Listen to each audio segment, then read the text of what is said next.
ang nag-deliver papunta sa bahay nila Pangulong Bongbong Marcos at Speaker Martin Romualdez mag-insert o magpasok ng 100 billion worth of projects sa BICAM. Sana po ay hindi nila ako mapatay bago ko mailabas ang lahat. Ginawa ko lang ang utos sa akin, pero ngayon, handa na akong harapin ang lahat.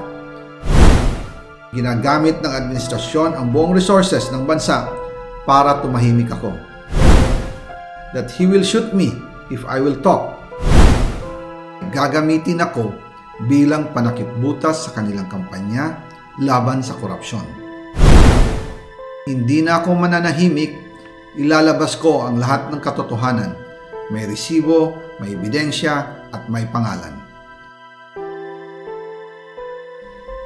Para sa bawat Pilipino, alam ko na buo ang galit ninyo sa akin ngayon. Nauunawaan ko rin kung bakit. Lalo na at malaki ang halagang nakataya. Pero bago kayo humusga, hayaan ninyong ipaliwanag ko ang buong katotohanan.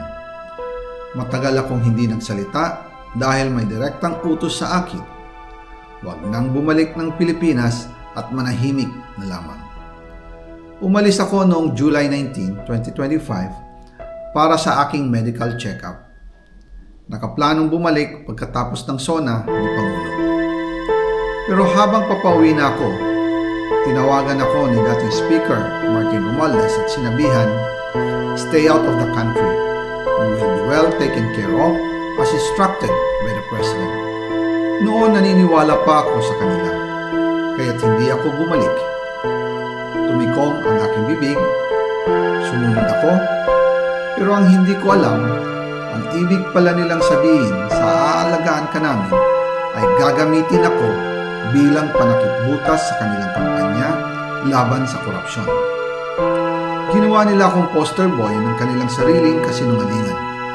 Ngayon, hindi na ako mananahimik, ilalabas ko ang lahat ng katotohanan. May resibo, may ebidensya, at may pangalan. Nagsimula ito nung tumawag si Sekmina Pangandaman sa akin nung nag-umpisa ang BICAM process last year, 2024. Ang sabi niya, katatapos lang ng meeting nila ni Pangulo at may instructions na mag-insert o magpasok ng 100 billion worth of projects sa BICAM. At sinabi pa ni Sekmina, you can confirm with Yusek Adrian Bersamin dahil magkasama sila sa meeting ni Pangulong BBM noong araw na yon. Tinawagan ko po agad si Yusek Adrian Bersamin at tinanong ko kung may instruction na ba ang Pangulo na magpasok ng 100 billion during their meeting.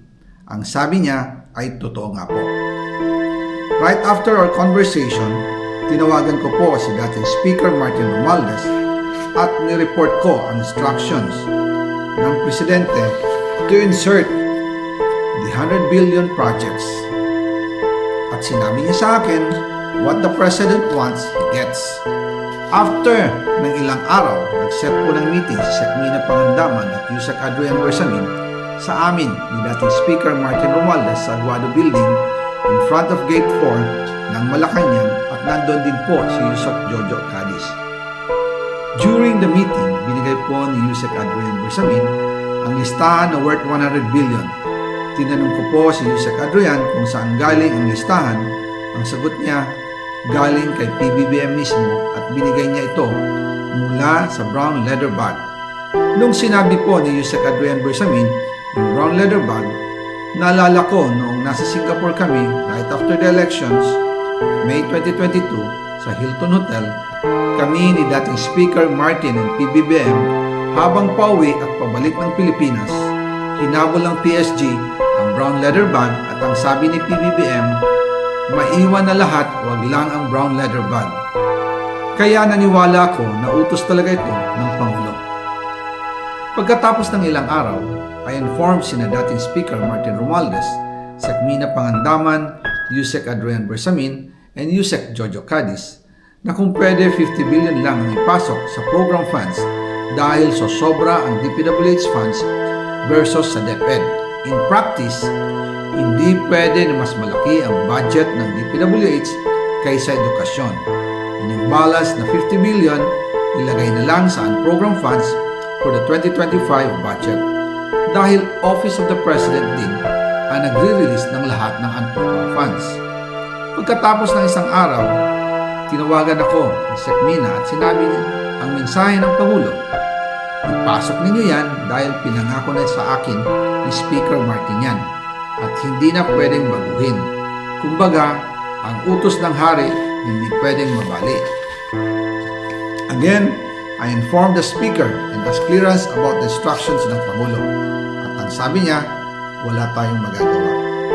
Kaya po nagtataka ako kung bakit sinasabi ni Pangulo na hindi niya makilala ang budget, samantalang lahat na binawas at dinagdag sa mga ahensya ng gobyerno ay humihingi ng approval sa kanya si Sec Mina Pangandaman.